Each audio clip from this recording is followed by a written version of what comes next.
अभी भी अगर काम पे जाऊँ ना, कोई मुझे कॉल नहीं करता।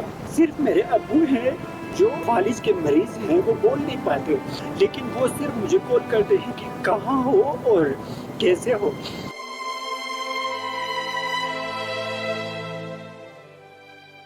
अस्सलामुअलैकुम, मैं हूं फुरकान अली और आप देख रहे हैं हुंजा न्यूज़। आज के प्रोग्राम में हमारे साथ एक ऐसे गेस्ट मौजूद हैं जो कि सोशल मीडिया पर अक्सर ट्रेंडिंग में रहते हैं, जो कि अपने मुनफरिद लुक्स और गेटअप की वजह से मशहूर हैं। जी तो बिल्कुल मैं बात कर रहा हूं आयसन की। आयसन, welcome to the show. Thank you so much. आयसन, अपने बारे में बताएं, हु इज़ आयसन? मेरा नाम आयसन है, मेरा ताल्लुक़ हुंजा से है और मैं एक मेकअप आर्टिस्ट हूँ। सबसे इम्पोर्टेंट, मैं एक पॉजिटिव बंदा हूँ और मैं बहुत ही काइंड हूँ। आयसन, अपने पास्ट के बारे में बताएं, बचपन कैसे गुजरा आपका? कुछ ऐसी चीज़ें भी हैं जिनकी आप रिग्रेट करते हैं अभी? मेरा बचपन बहुत खूबसूरत था। मेरी फैमिली माशाल्लाह से काफ़ी बड़ी थी और अम्मी, अब्बू, मेरी सिस्टर्स, मेरे भाई, बहुत खूबसूरत बचपन था। लेकिन बचपन में भी जैसे स्कूल में बाहर जो होते हैं ना लोग, वो बुली ज़्यादा करते थे। तो इस तरह की लाइफ थी, लेकिन घर आके बताना डर लगता था। लेकिन जो मेरी फैमिली में जो इन्वायरमेंट था वो बहुत फ्रेंडली और माशाल्लाह से, काश कि मैं शायद दोबारा बचपन में चला जाऊं। बहुत खूबसूरत, शायद मैं one of the luckiest persons in okay. Hunza, yes, कि मैं खुद को लकीस्ट समझता हूँ कि मेरा बचपन वैसे गुजरा मेरी अपनी फैमिली के साथ। बाकी बाहर स्कूल में और गांव में, डिफरेंट गांव में, मैं अल्तित से मेरा ताल्लुक़ है, आपको पता होगा। अल्तित में इतना ज़्यादा नहीं जितना डिफरेंट विलेजेस से मुझे बहुत बुली करते थे। लेकिन मैं फैमिली को देखा जाए तो मैं बहुत ही ज़्यादा खुशकिस्मत था कि मेरी जन्म ऐसी फैमिली में हुई। आयसन, कोई ऐसी चीज़ बचपन की, कोई ऐसी याद जिसको सोचने के बाद या जिसको अभी भी करने के बाद आपको लगे कि ये क्यों हुआ? अफ़सोस, एग्जैक्टली अफसोस। अ, बचपन की ये है कि अपनी अम्मी को या अपने जो पेरेंट्स हैं, उनको जितना टाइम देना चाहिए एक औलाद को, वो शायद मैं नहीं दे पाया अपनी अम्मी को। उनकी 2009 में वो फौत हो चुकी थी। Sorry to hear. हाँ जी। तो उनको टाइम नहीं दे सका, ये मेरा एक रिग्रेट है। बाकी अभी का जो रिग्रेट है वो मेरा स्मोकिंग है। यस, क्योंकि हाँ, अभी बहुत क्रेविंग तो होती है स्मोक करने के लिए, वो तो एडिक्शन होती है ना।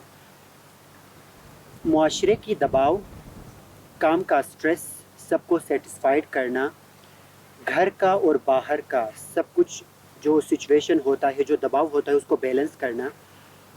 मुझे ऐसा लगा कि शायद स्मोकिंग मेरे लिए ओके होगा और शायद मैं अच्छा फ़ील करूं। लेकिन स्मोकिंग पूरी दुनिया में one of the worst thing कि कोई अपने लिए चूज़ करता है। अभी भी मेरा होता है जब स्ट्रेस में होते हैं, अंडर प्रेशर होते हैं। लेकिन अभी का जो मेरा जो रिग्रेट है कि मैंने स्मोकिंग स्टार्ट किया like 1.5 years ago. Ehsan, makeup artist बनने का ख्याल कब और कैसे आया आपको? ख्वाहिश तो बहुत पहले से थी, बचपन से। मेरी सिस्टर्स भी, मेरी जो छोटी दो सिस्टर्स हैं, वो मेरा मेकअप करती थी, जो क्रेयॉन के जो कलर्स होते हैं उससे। लेकिन मुझे खुद बहुत पसंद था बचपन में सिस्टर्स के ड्रेसेस पहनना, मेकअप करना। मेकअप तो होता नहीं था, लेकिन कलर से वो चीज़ करना, वो ख्वाहिश था। लेकिन मेरा जैसे मैं कॉलेज में गया, फिर उसके बाद मेरी एक्चुअली लैंग्वेजेस में बहुत इंटरेस्ट रहा है। तो मेरे जो भाई हैं उन्होंने मुझे सजेस्ट किया कि आपके लिए फ्यूचर के लिए बेस्ट है कि आप चाइनीज़ लैंग्वेज सीखो, जो कि मैंने किया। मैंने स्कॉलरशिप जीता, मैंने चाइनीज़ ब्रिज कंपटीशन पूरे नेशनल लेवल पे जीता और वाह। चाइना में गया था। तो मेरी चाइनीज़ भी अच्छी है। तो उन्होंने मेरी फ्यूचर के लिए सोचा कि मेरे लिए ये सबसे बेस्ट रहेगा। तो मुझे तो अपने भाई पे बहुत ज़्यादा ट्रस्ट था कि मैं चाइनीज़ ज़बान सीखूं और मेरी फ्यूचर के लिए, जॉब के लिए अच्छा था।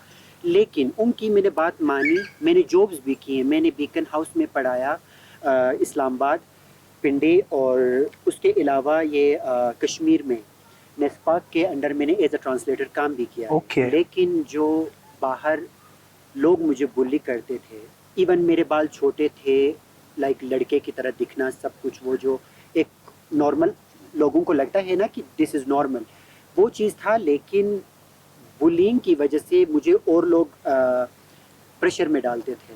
मुझे लगा कि ये काम मेरे लिए नहीं है, ऐसे लोगों के साथ मैं काम नहीं कर सकता। मेरे लिए क्या ऑप्शन था, जो मेरे बचपन से ख्वाहिश, जो ऑब्सेशन है, वो है मेकअप। मतलब कि मेकअप का शौक आपको बचपन से ही था? एक्चुअली स्केचिंग भी मेरी बहुत अच्छी हुआ करती थी। ओके। हाँ जी, मेरे जो स्कूल के जो प्रिंसिपल हैं, one of the best principles. हाँ जी, तो मैं उनकी बहुत बहुत बहुत रिस्पेक्ट करता हूँ। उन्होंने भी मुझे बताया कि स्केचिंग के इसमें आपको बहुत स्कोप है, और इसमें आप और डिफरेंट फील्ड में आप जा सकते हो, ये वो ना। स्केचिंग में मेरा बहुत ज़्यादा इंटरेस्ट था, लेकिन बड़े होके शायद मैं एनसीए के लिए जा नहीं सका, कुछ फाइनेंशियल मसले की वजह से। तो मेरे लिए सबसे बेस्ट था कि अब मेकअप ही मैं वो कर लूँ। जो आर्ट में वहाँ पे करता था, पेजेस के ऊपर, कोई ब्लैंक कैनवस के ऊपर, मेरे लिए मेरी ब्राइड्स या ख़ुद मेरा चेहरा, वो स्केचिंग का जो जितना भी आर्ट वो छुपा हुआ है, वो मैं अपने ऊपर करूँ। मतलब बचपन में आपको शौक था, फिर माशरे की दबाव की वजह से या ड्यू टू XYZ रीज़न्स आपने दरमियान में छोड़ दिया, फिर माशरे की वजह से ही आपने दोबारा ये फील्ड चुना, ऐसा कह सकते हैं हम? हाँ जी, मैंने चाइनीज़ भी पढ़ाया है, और मैंने मेकअप का ये किया हुआ है, ठीक है। जो चीज़ मुझे जॉब में कंफर्ट नहीं दे रहा था, आप ऑफिस में जाते हो, सब आपको नीचे गिराने की कोशिश करते हैं, आप लड़के की तरह हो, लेकिन आप अंदर से कुछ अलग फील कर रहे हो, लाइक थोड़ा जनाना। तो आगे लोग तो आप बातें करेंगे ही, वो तो कंट्रोल नहीं कर पाएंगे ना, क्योंकि उनकी अपब्रिंगिंग ऐसी हुई है। तो जाहिर सी बात है, मैं भी इंसान हूँ, कोई अगर इस तरह से नज़रें झुका के या उठा के जो बात करते हैं, आपको इफ़ेक्ट करता है। अगर कुछ आपको गलत अल्फाज बोले आप डेली बेस पे, आप कैसा फील करोगे? प्रेशर में तो आते हैं। तो मेरे लिए वो कंफर्ट जगह नहीं थी। पैसे थे चाइनीज़ लैंग्वेज में, मेरी चाइनीज़ मैंने HSK 5 पास किया है, लेकिन जो कंफर्ट मेरे लिए था ना, प्रेशर बहुत ज़्यादा है इस फील्ड में भी, मेकअप में भी, लेकिन जो कंफर्ट है, प्रेशर के साथ लास्ट में एक अच्छा वो सुकून की जो आप ब्रीथ करते हो ना, वो मेकअप मेरे लिए। आइसन, जिस सोसाइटी में या जिस माशरे में हम रहते हैं, वहाँ पे हमने मेल या फीमेल को ही देखा है। जब कोई तीसरा जेंडर हमारे पास आता है तो मुश्किल हो जाता है उसको एक्सेप्ट करना। आपने अपने आप को कब एक्सेप्ट किया और लोगों को कब एक्सेप्ट करवाया, और क्या मुश्किलात पेश आई इस आइसन को एक्सेप्ट करने में? लोग एक्सेप्ट आपको तब करते हैं जब आपको सेल्फ लव का मतलब पता चलता है, ठीक है। पहले मुझे भी लगता था कि सेल्फ लव का मतलब होता है सज धज के बाहर निकलना, डाइट ठीक करना, हेल्थ अच्छी बात है, बट सेल्फ लव का मतलब ये नहीं होता है कि दूसरों को हर्ट करके सिर्फ सेल्फिश बनते रहो, नो। लेकिन सेल्फ लव का मतलब सज के सवर के बाहर निकलना नहीं होता। सेल्फ लव का मतलब होता है आप जो अंदर से फील कर रहे हो, आप अंदर से जो हो, मैं अंदर से जो हूँ आपको दिखाई नहीं देगा, वो मुझे पता है कि मैं क्या हूँ, ठीक है।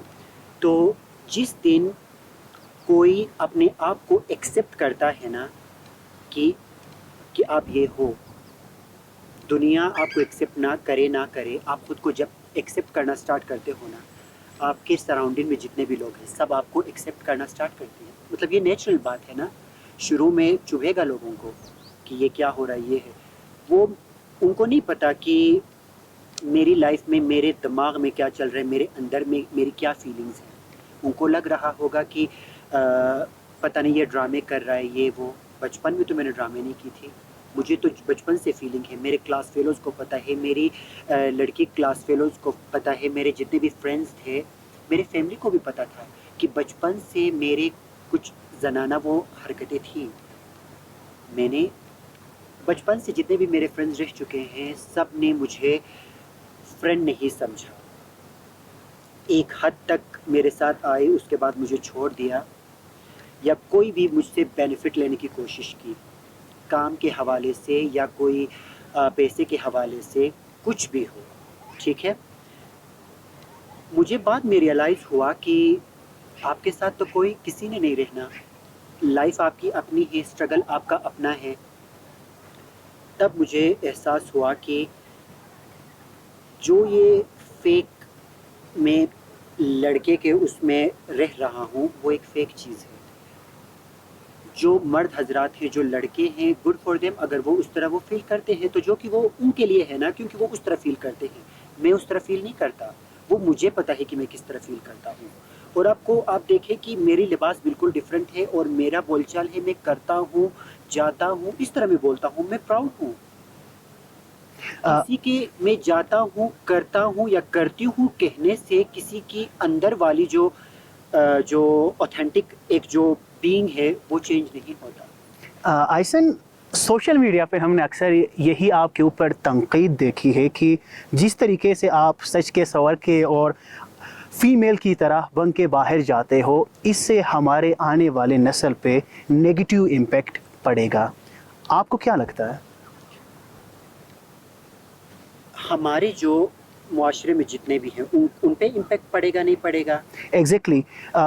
सोशल मीडिया पे हमने अक्सर ये देखा है कि ऐसन एक लड़का होने के बावजूद लड़कियों की तरीके से गेटअप करता है, मेकअप करता है और बाहर जाता है। इससे हमारे आने वाले नस्ल पे एक नेगेटिव इम्पैक्ट पड़ेगा। ये सवाल बार बार आपसे सोशल मीडिया पे पूछा गया है, आप इसको किस तरीके से डिफेंड करती हैं? अच्छा, मैं आपसे एक सवाल पूछूं? पूछे। बिल्कुल। हाँ, आप मुझसे बहुत छोटे हैं, है ना? बिल्कुल। और आपसे मेरी मुलाकात पहले 1-2 बार हुई है, लेकिन कहीं न कहीं आपने मुझे सोशल मीडिया पे देखा होगा। देखा है। मैंने बिल्कुल। अभी आपको बताया कि ये मेरा बचपन से ही अंदर की जो मेरी रूह है, वो ज़नाना है। आपने मेरे सोशल मीडिया पे देखा, मेरे दाढ़ी नहीं है, ठीक है, मेरे बाल लंबे हैं। आपने मेरी वीडियोज़ देख के आपने कभी शेव किया? नहीं किया। आप इम्पैक्ट क्यों नहीं हुए?